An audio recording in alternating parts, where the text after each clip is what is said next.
I'm in Singapore and I'm about to go on stage in just a few minutes. I have not given a presentation for over a year now.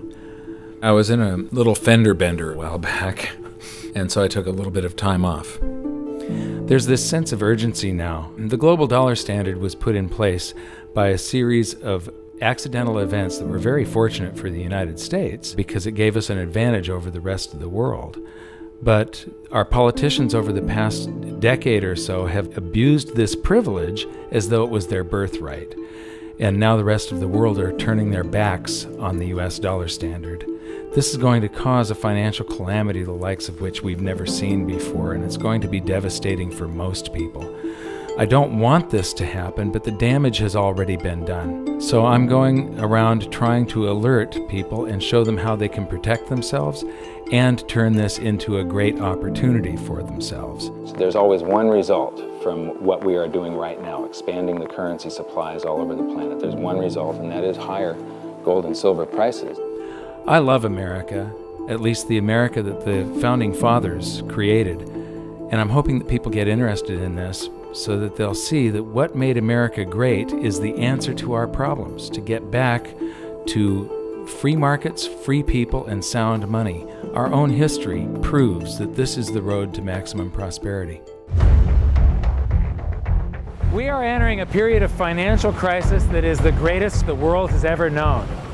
The wealth transfer that will take place during this decade is the greatest wealth transfer in history. Wealth is never destroyed, it is merely transferred, and that means that on the opposite side of every crisis there is an opportunity. The great news is that all you have to do to turn this crisis into your great opportunity is to educate yourself. I believe that the best investment that you can make in your lifetime is your own education.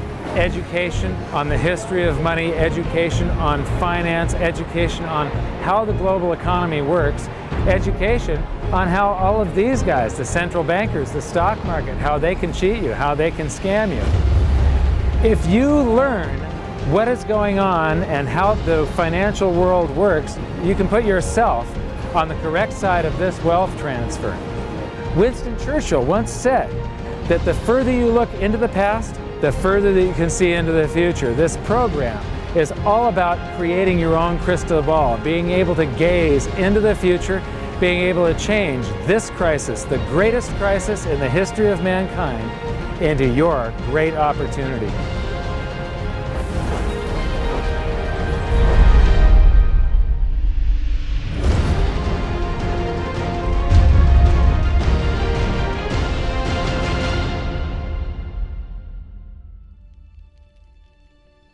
I was born in Salem, Oregon in 1956, and we moved to California when I was 4 years old in 1960. But when I went to school, it was obvious after just the fourth grade that there was something different with me. And by fifth grade, I was in remedial classes, and it turned out that I was dyslexic, and teachers were not taught to recognize that back then. I was always falling behind everyone else. When I would get a teacher that would lecture instead of making us read out of books, I would just absolutely excel. I suddenly went from the dumbest kid in class to the smartest kid in all of the periods of that class. But the result was that, after a while I was in every single remedial class, and I just couldn't take it. And in 10th grade, I dropped out, middle of 10th grade, and I've never been back to school. I often say that in every crisis there's an opportunity, and in this case, the handicap of dyslexia has also been a blessing. Because I couldn't learn out of books and I couldn't take notes, I just had to remember everything. And I have the ability to, my brain's wired a little bit differently. I have the ability to look at a chart today, and I know how it relates to a chart that I saw 10 years ago. But it was back in about the year 2000 when Steve Jobs of Apple introduced OS X. The world of books opened up to me, built right into the operating system, was a text-to-speech program. Now I could just have an assistant slice and scan my books and turn them into text and email me, and then all I have to do is highlight the text, press a button and the computer reads to me. People are turning to assets that will keep their value if prices rise. So much money has been pumped into the system that people are worried about inflation down the road, said Bruno S. Frey, professor of economics at the University of Zurich. So dyslexia is no longer a problem. But what it's also done for me is I have the ability to explain complex things to people in a simple manner for some reason. And so I sort of made it my mission to try and wake up the middle class, to let them know how the monetary system works, to let them know that there is a major economic calamity coming sometime down the road, and it's most likely within this decade that we're in right now. The US dollar is about 60% of the value of all the currency on the planet, and more than half of the dollars reside outside the United States. The reason every country has US dollars is, first of all, that's what central banks use as the reserve currency. Second of all, oil is priced in dollars. So this is the world, and what you see here is that these are the countries that are avoiding the US dollar in trade. They're doing bilateral agreements where they'll either hold each other's currency and settle that way, or they're establishing, like right now, they're talking about a BRICS bank, Brazil, Russia, India, China, and South Africa, having a bank that will do settlements between the countries directly without using the US dollar. These countries, they tried to avoid using the US dollar, like Iran tried, and we banned them from using SWIFT. How many here have made wire transfers before? So do you know what a SWIFT number is? It's a code that you plug in, and this SWIFT system is what transfers those dollars from one person's account to another person's account. Well, Iran decided that they were going to sell oil only in euros. They got banned from SWIFT.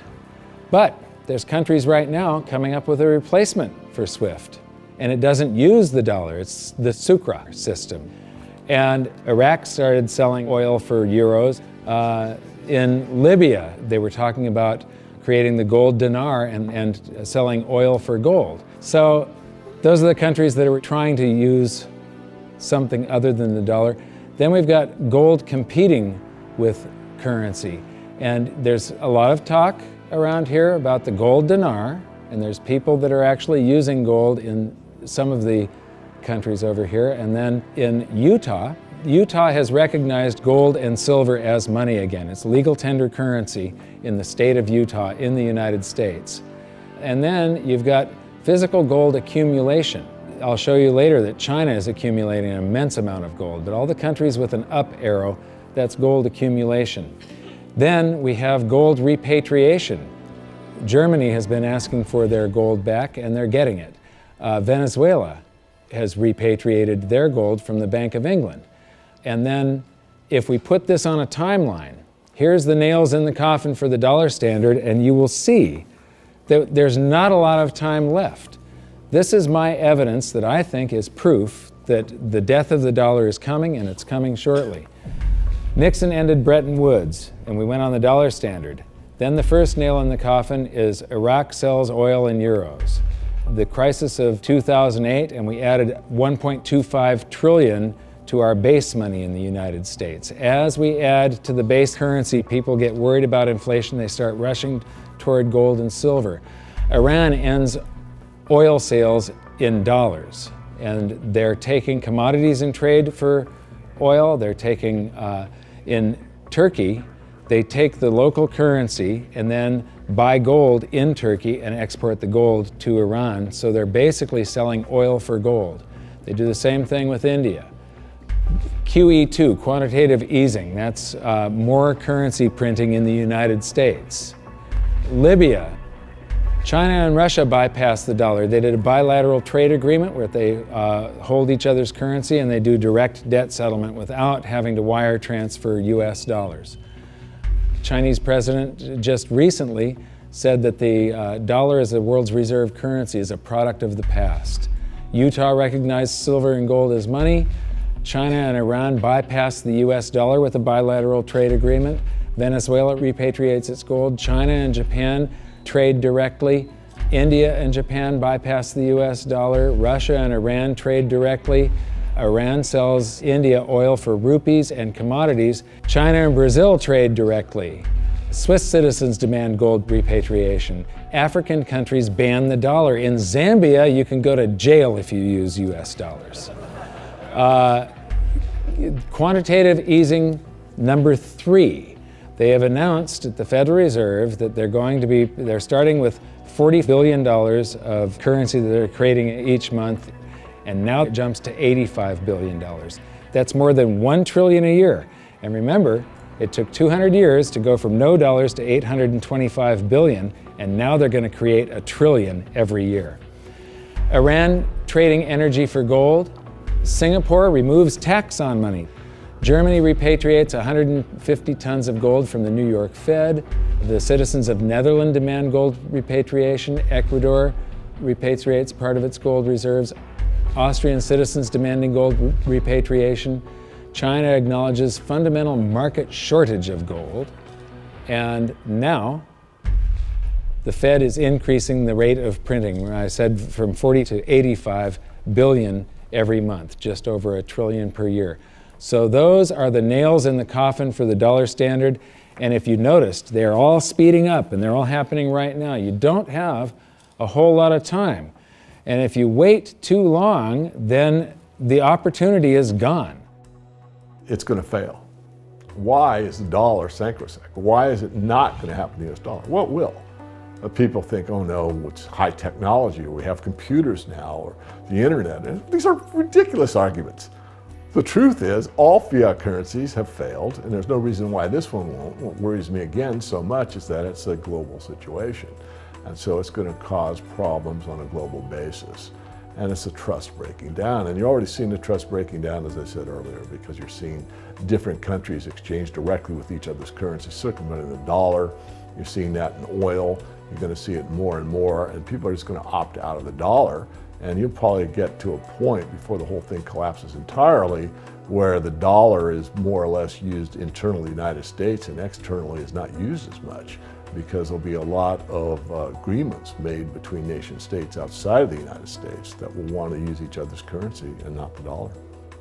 This isn't going to be pretty when it happens. I am not an end of worlder or a doomsday guy. All you can do is play the hand that you are dealt.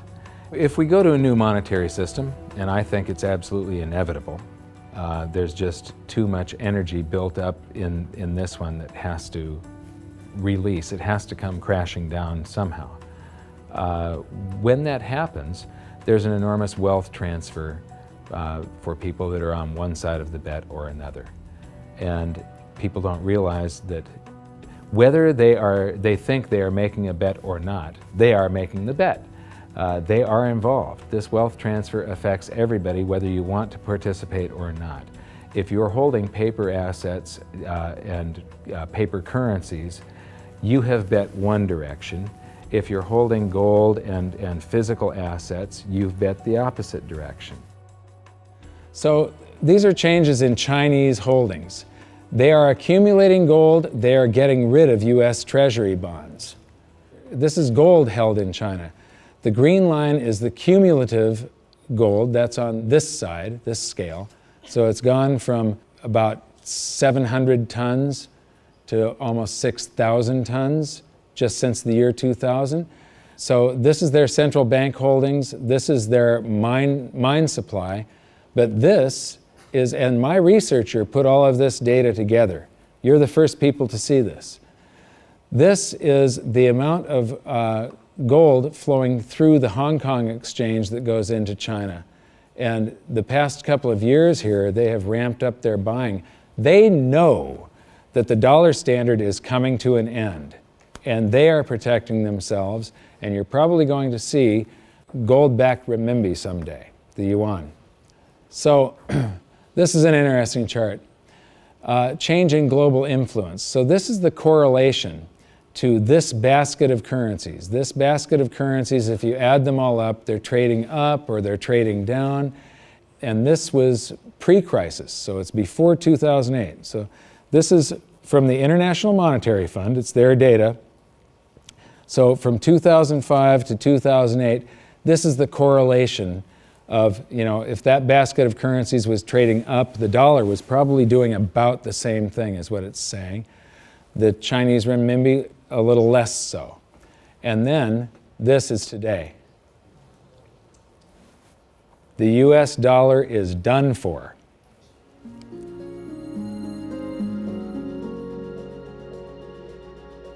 I don't think there's any question we're heading for a new monetary system. The question is what will it consist of? The four choices are sort of a world of multiple reserve currencies, and Barry Eichengreen of Berkeley is the leading proponent of this, or leading scholar on this topic. The problem with that, and where I disagree with Eichengreen, is there's no anchor in that system. We did have multiple reserve currencies before in the 1920s. He's right about that, and it was sterling and the dollar, but they were both anchored to gold. And in the post-Bretton Woods world, since 1944, it's been one reserve currency, which is the anchor, and it was anchored to gold until 1971. Since then, the dollar has been detached from gold, but all the other currencies are still linked to the dollar. So at the end of the day, we've had an anchor of some kind. We've never had a world of multiple reserve currencies with no anchor. I'm not sure that's that stable. The SDR is the second choice. The SDR is a basket currency sponsored by the IMF. At least for the time being, it's also printed money. The IMF literally prints the SDRs and ships them out to the members, and their reserves go up, exactly the way the Fed creates money and bank reserves go up. But it's not backed by anything. Third choice is gold, some variation on the gold standard. And the fourth choice is what I call chaos, which is that nobody does anything. There's a lot of wishful thinking, there's a lot of denial, there's a lot of delay, and we get to the point where people just totally lose faith in paper currencies, go to hard assets, and we have a sequential collapse of paper currencies around the world, at which point governments will have to react with emergency measures. And that could include coercion, confiscation, various sorts of freezes on paper assets. It could be a lot of things in that scenario. So to me, it's multiple reserve currencies, SDRs, gold, or chaos. I favor gold, but I fear that we may get chaos. I've talked about every 30 to 40 years the world has a new monetary system. And the thing is that over the years, governments and the banks have basically screwed us more and more and more. And these new currency systems are always created by the same idiots that created the last one that fell apart. It's the big banks, it's the central banks, and it's governments that are creating these new systems each time. And each time, the system they come up with is a system that cheats the population more and enriches the government and the banks more. It's a system that transfers wealth at greater and greater speeds. This one is going to fall apart just like all of the others. There's a difference this time, though. There's the internet. People are connected all over the world. Information is spreading, and people are getting educated. So I'm hoping that we go back to gold. Not a gold standard. Gold standards suck. I did a video on that. With a gold standard, there's supposed to be a certain amount of gold in the vaults for each unit of currency. In other words, it's a 1-to-1 ratio is the way it started. And then they print more receipts than gold that exists. So if we have gold standards, we're going to get scammed again.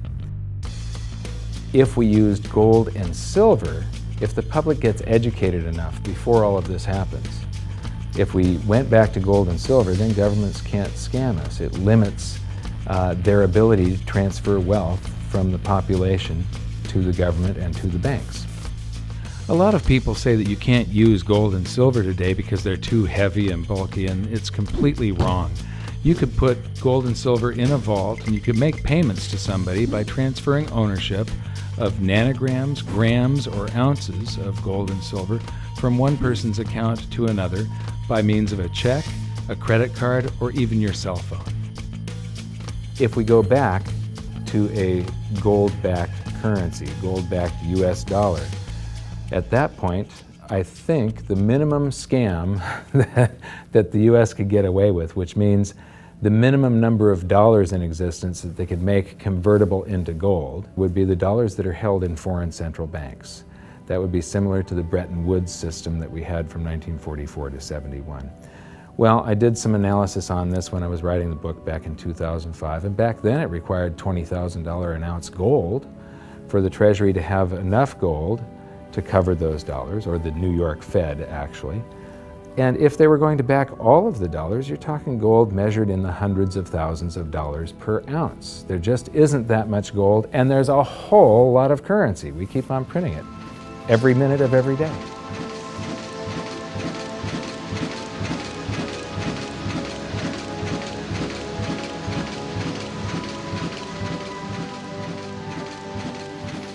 This is gold and how it accounts for a currency supply. This is our base money in the United States, which was gold back here from 1900 until the Federal Reserve. The amount of currency in circulation in gold were the same.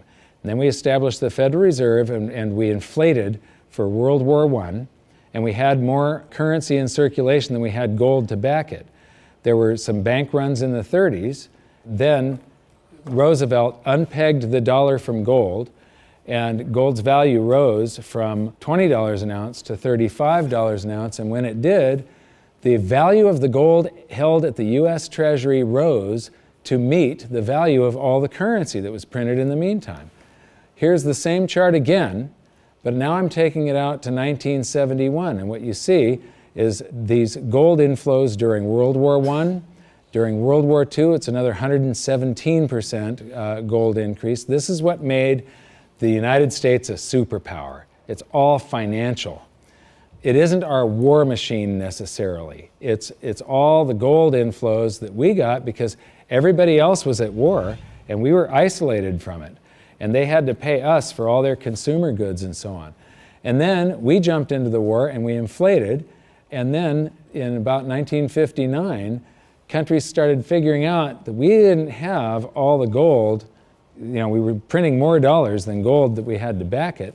And under the Bretton Woods system, they could go to the New York Fed and turn in their dollars for gold at $35 per ounce. Only foreign central banks.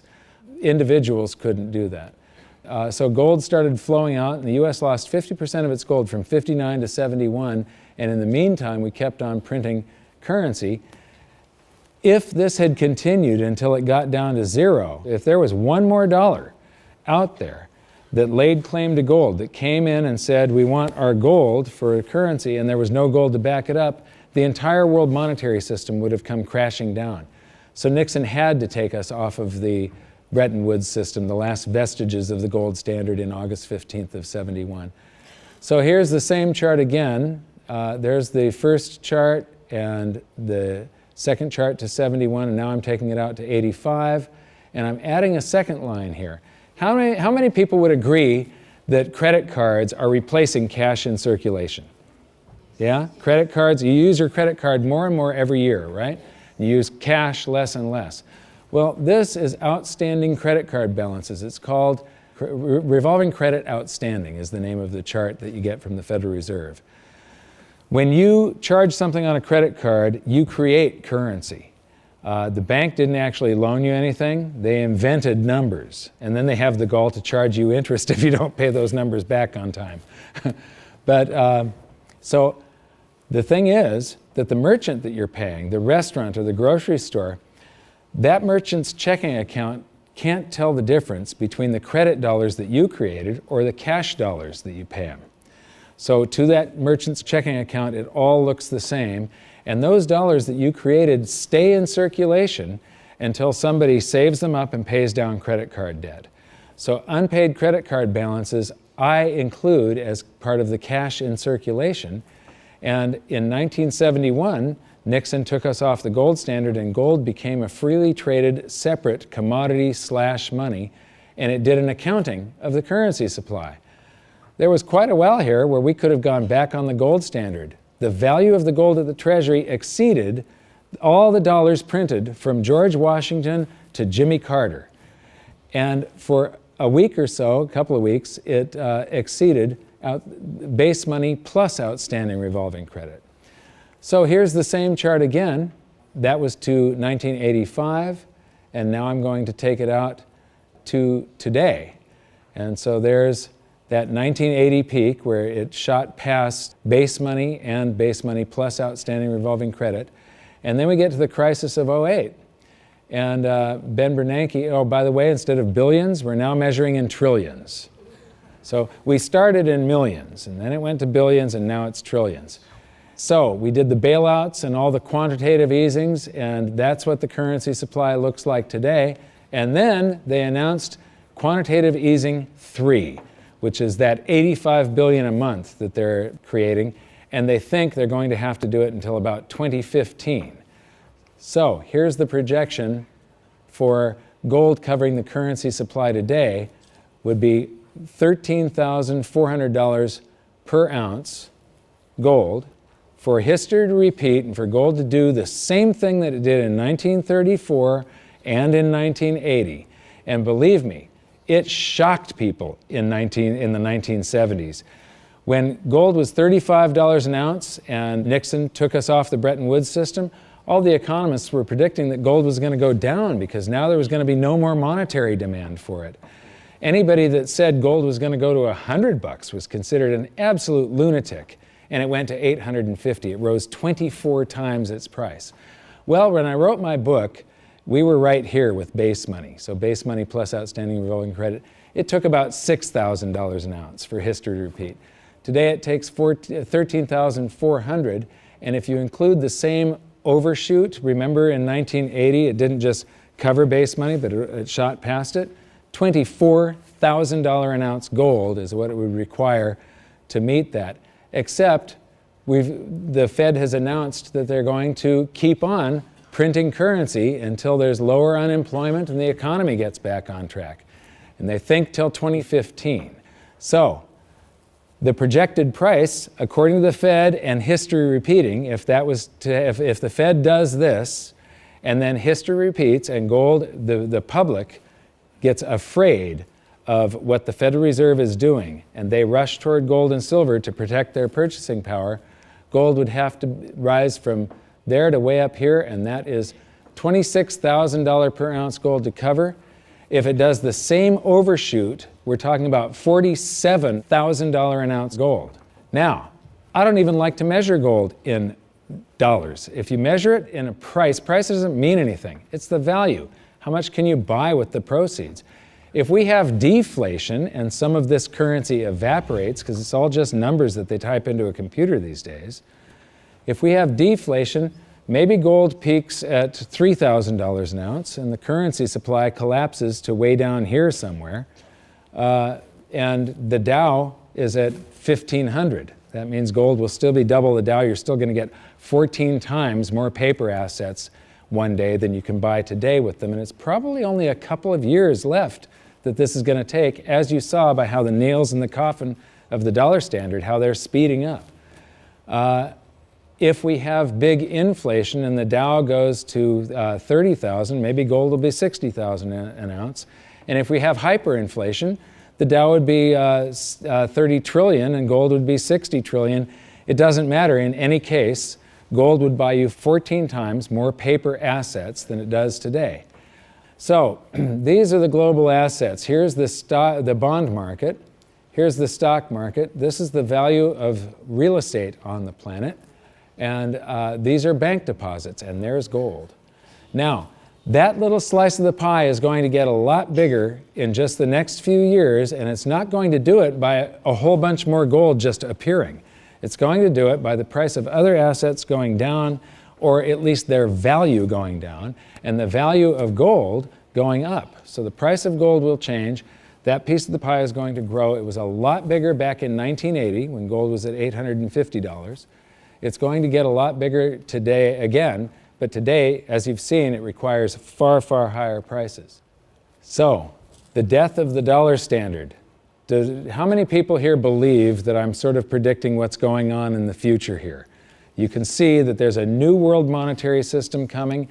It happens every 30 to 40 years, except this time, instead of a baby step off of gold, we've got to go from nothing back to something. It's going to be a worldwide convulsion, the scale of which has never been seen before. At the end of the day, the fundamental driver of gold, it's not so much that gold's in a bull market, it's more the dollar's in a bear market. And people say, well, how high can gold go? And my answer is, well, how low can the dollar go? The answer is the dollar can go to zero. If you divide any number by zero, the answer is infinity. So gold can go to infinity if the dollar goes to zero. Now, in the real world, something else will happen. It's not that gold becomes worth infinite number of dollars. It's more the case that the dollar just falls off the stage. The dollar gets the hook, so to speak, and you'll count gold in dollars to 5,000 to 10,000 at some point, but there will come a time when you won't count gold in dollars anymore because dollars won't count. People won't want dollars. There is so much opportunity in crisis, it is absolutely extraordinary. That's just not me saying that, that's just history. You read any amount of history, and I don't mean last week, I mean real history. You know, in times of crisis, it's when huge fortunes were made. Times of crisis, it's when human beings create and develop newest technologies and newest science and new medicines. In times of crisis, there's so much opportunity as long as you can remain calm, get educated, be resourceful. The challenge for most people is that in crisis, they go into crisis mode, which means they go into scarcity, they go into lack, they go into blame, and none of those emotions are resourceful for helping you solve whatever challenge is in front of you.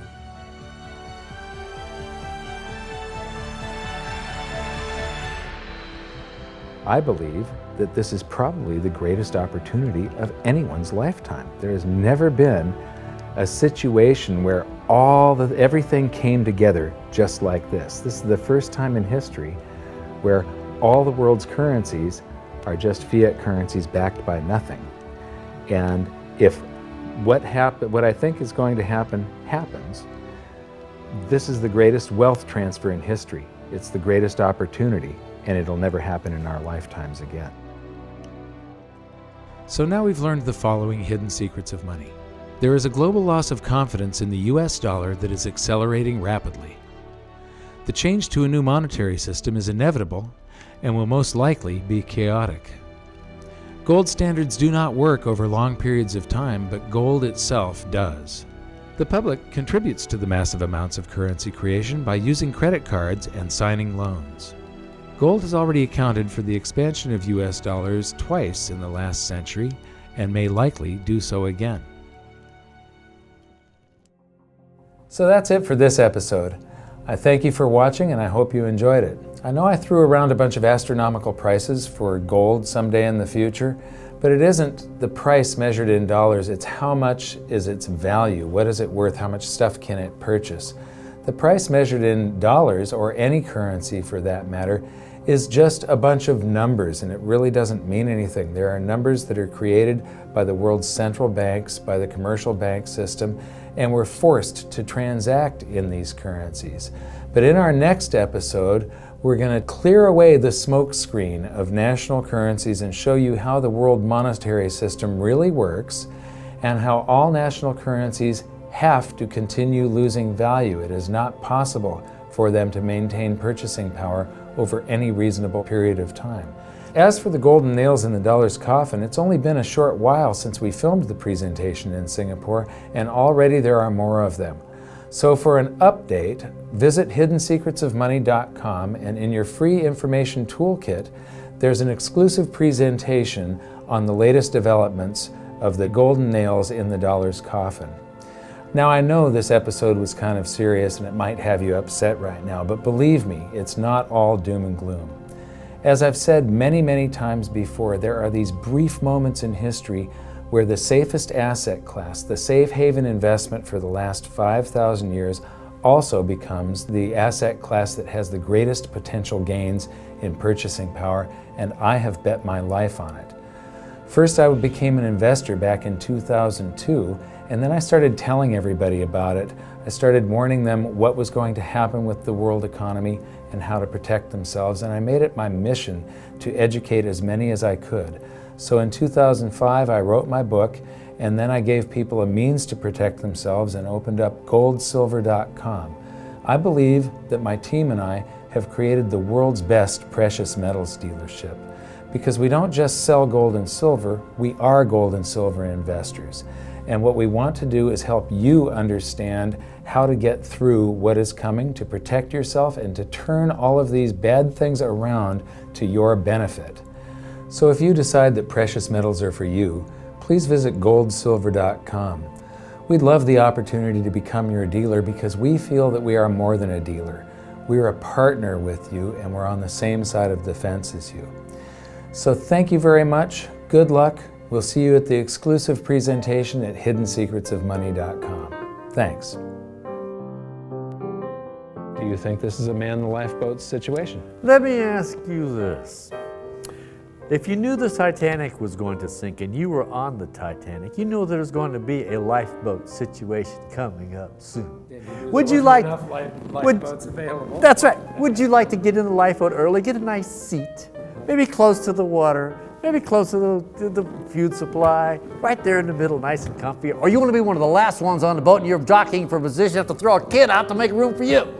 Yeah, so lifeboat situation depends how you like your accommodations on the lifeboat is whether you should be working your way towards it right now. And I would be edging my way towards it right now. Mike Maloney's Hidden Secrets of Money is made possible by the clients of goldsilver.com. Your continued loyalty and support allows us to educate the public on how to both protect themselves and benefit in the turbulent times ahead. To all goldsilver.com customers, thank you. Hidden Secrets of Money would not be possible without you.